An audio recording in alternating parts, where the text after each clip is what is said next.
Friday, February 17th, 9:20 Mountain Time, 2017. Another update on this catastrophic situation unfolding in California, one that we touched on a day or two ago about other dams in the area. I think there's 1,400 dams and reservoirs in California.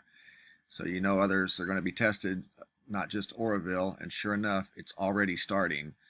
The Don Pedro, which supplies water to nearly 6,000 farms in the San Joaquin Valley, has filled quickly in the last month, rising above levels recommended by flood control engineers. Operators are releasing as much water as possible to make room for anticipated storm runoff.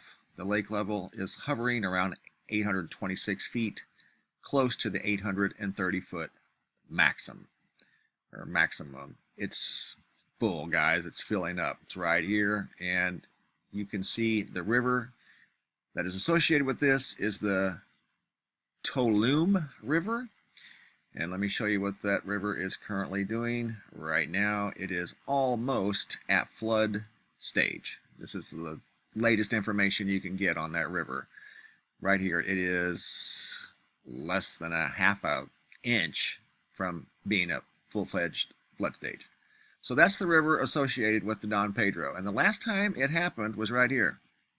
December 29th, Don Pedro's water level rested at 806.8 feet elevation above sea level, or at 86% of its total storage capacity. There was still room in the reservoir to accommodate an additional 283,600 acre-feet of water. And then the unimaginable happened. The so-called Pineapple Express, a tropical storm from Hawaii, raged across the state, dumping torrents of warm water and melting the mid-range Sierra snowpack. Water rushed into Don Pedro with such force it dislodged the log jam that resided at the mouth of the lake. The log jam and other debris coming downriver shot several hundred yards into Moccasin Bay, clogging boat traffic and miring houseboats moored at the Moccasin Point Marina in a sea of debris. A gigantic plume of brown, muddy water surged nearly halfway into the 26-mile-long lake. Don Pedro Reservoir continued to rise. At 4 p.m. on January 2nd, with the water level within 3 feet of the top of the spillway, the U.S. Army Corps of Engineers instructed the district to commence controlled emergency releases. The emergency procedure, the first ever, was necessary to protect the rock and earthen-filled dam from heavy inflows and to create additional space for runoff anticipated from a series of new storms stacked up in the Pacific waiting to move on shore. Outflow through the powerhouse flood control valve and river outlet works was immediately ramped up to 14,320 cubic feet per second, the largest volume of water ever channeled through and around the powerhouse at the same time.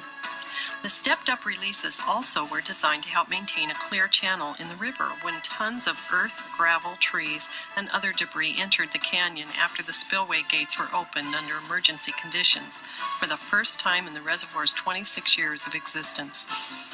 The ensuing rush of water through the spillway washed out Bond's Flat Road and carved a deep gorge in what had been a pastoral, tree-infested hillside, the entire length of Twin Gulch to the Tuolumne River Canyon, about a mile below the dam and powerhouse. The first of the 3 spillway gates was lowered at 6 p.m. The historic event was witnessed by a handful of TID employees who used the headlights of their pickup trucks to illuminate the rushing water as it roared over the roadway and disappeared in the darkness on its way to rejoin the Tuolumne River. By that time, Don Pedro's water level had risen to within 1.5 feet of the top of the spillway. Ominously, it continued to climb. TID contacted the Stanislaus County Office of Emergency Services on New Year's Day, alerting. History is repeating itself. It's happening again. The reservoir and dam is within 4 feet of its peak. The Tuolumne River is a half inch from flood stage, and it's going to happen, guys. So prepare yourself. The Sierra Nevadas are also juiced, and runoff hasn't even fully gotten into full swing yet. So another dam, the Don Pedro. It's about to go, guys. So buckle up, and I'd get a life jacket if I were in California, or get out of Dodge, one of the two, because it looks like it's coming again, guys. So Surf's up, trees are down, power's out, time to get out of Dodge. Thanks for watching.